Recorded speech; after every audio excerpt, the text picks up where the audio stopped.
재외국민들의 참정권 보장 확대에 관해서 이 47페이지에 보면 써진 내용이 추가 투표소 설치, 뭐 순회 투표소 도입 이런 거는 투표 시간 연장 이런 걸 해서 투표권을 보장을 하겠다. 공직선거법 개정을 빨리빨리 하겠다라고 해놨는데 우편 전자투표 도입은 협의라고 써놨어요. 왜 두 가지를 구분했죠? 이게 지금 우편 전자투표 저기 미국이나 이런 데서는 대통령 선거에도 다 하는 거 아닙니까? 지금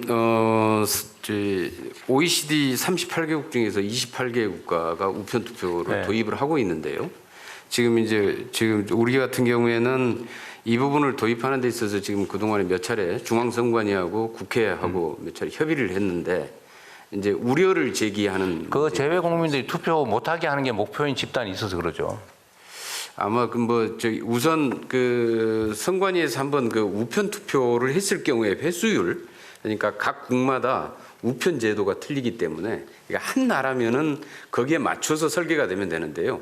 이게 세계 주요 각국에서 우편 투표가 진행될 경우에 우편 제도, 우편 인프라의 차이가 다 존재합니다. 그래서 어떤 데는 한 달 걸리는 데도 있고요. 어떤 데는 투표를 했더니 선거 개표 끝난 다음에 한 며칠 있다 올 수가 있다. 그렇게 바로 이제 그런 문제가 하나가 좀 지적이 돼 있는 상태고요. 그래서 그러면은 우편 제도가 제대로 구축돼 있는 나라만 할 것이냐? 그럴 경우에는 또 그런 기준들이 또 애매모호해집니다. 그리고 이제 전자투표 같은 경우에는 아직 좀 시행을 해본 적이 없는데 그 부분에 대한 지적이 눈으로 투표를 검증할 수 있어야 된다라고 얘기를 하기 때문에 지금 이제 만약에 보이지 않는 전자투표의 형태로 했을 경우에 부정선거에 대한 의혹 같은 게 좀 더 훨씬 더 제기되지 않겠느냐라고 하는 우려들이 제기가 되고요. 그런 우려들이 물론 있겠죠. 있는데 지금 그런 우려는 국내 투표에도 사실은 이미 있거든요. 예를 들면 요양병원 네. 입원자들에 대한 투표는 지금 우편 투표하지 않나요? 예. 부분적으로 그 그런 게 지금 정신없이 이렇게 거의 반의식 불명 상태에서 누워 있는 사람들 투표권은 누가 행사하는 거예요, 사실은. 그렇게 따지면 사실은 그런 문제는 똑같이 있는 것 같아요. 예. 문제는 그런 부작용 일부 문제가 있더라도 예를 들면 특수한 지역 국가에는 우편 제도가 좀 미발달 또는 좀 늦어서 그렇다면 보완책을 만들 때 그것 때문에 다른 나라에서 우편 투표할 수 있는 우리 재외 국민들의 투표권을 제한한다는 게 말이 안 되잖아요. 나라의 주인이라면서요. 그래서 지금 그런 해외에 나와 있다고 투표를 그런 사실상 못하게 하면 되겠습니까? 그런 부작용들이 설령 가능성이 있더라도 이 부분을 전체적으로 큰 참정권이라는 틀 속에서 어떻게 이 부분을 인정하고 제도로서 도입할 것인지에 대한 좀 국민적인 합의가 필요할 것 같습니다. 협의할 게 아니라 추진을 하세요. 당연한 걸 갖다가 전에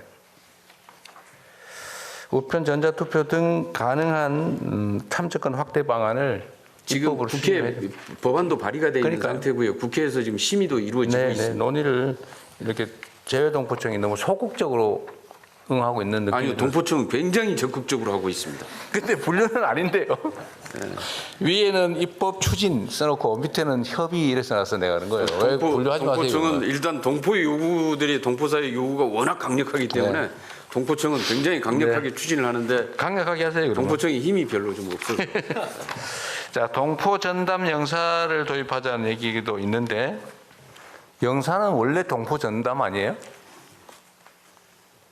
원래 영사가 동포 업무하는 걸 영사라는데 동포 업무로 전담하는 원래 이제 그 동포 업무까지를 해야 되는데 아까 말씀드린 우선 재외 국민의 사건 사고 내지는 여권 비자 관련된 업무 이제 이런 것에 먼저 우선적으로 일을 처리하게 돼 있습니다. 그러다 보니까 이제 동포 밀집 지역 같은 경우에는 인력을 늘리란 말을 이렇게 어렵게 쓰는 거죠. 과중돼 가지고 실제로 여타의 다른 외국 국적 동포를 챙기거나 할 시간이 어쨌든 인력을 늘리자 그 말을 이렇게 써놓은 거군요. 그러면 하여튼 이건 외교부에서 판단해야 될 일인데 어쨌든 인력을 늘리는 건 그렇게 쉽지는 않은데 전체적으로는 어쨌든 부족한 건 맞는 것 같아요. 네, 그렇습니다. 그런데 이제 쉽게 얘기하면 재외동포청이 주재관을 좀 보냈으면 하는 것입니다. 저희들은 이미 외교부 소속 영사들이 아니, 원래 그 업무를 하고 있는데 무슨. 그렇습니다. 그래서 그걸 현명하게 네, 외교부로 받아서 보내는 방안을 검토하겠습니다. 네. 재외동포청이 꾀를 내신 것 같은데 잘 안 넘어가는 것 같네요. 재외동포청 소속의 영사를 보내자는 취지로 보인다. 네, 그렇습니다. 그런데 그 외교부 산하 청이기 때문에 네, 다른 주재관이 아니고 외교부로 받아가지고 저희가 보내겠다. 그렇게 그런 방향으로 네. 하겠습니다. 어쨌든 재외동포청은 새로 생긴 기관이기도 한데 재외국민 숫자가 240만 명이라면서요.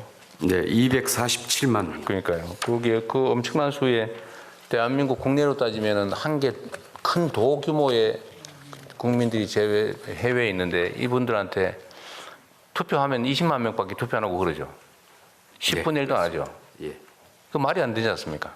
그것도 실제로 그 사람들이 게을러서 안 하는 게 아니고 비행기 타고 무슨 6시간 가서 투표를 했니 무슨 차 타고 1박 2일로 가서 투표를 했니 그러고 있잖아요. 실제로 그런 경우 그러지 않게 해야죠. 어쨌든 그건 국가의 책임이라고 생각이 됩니다.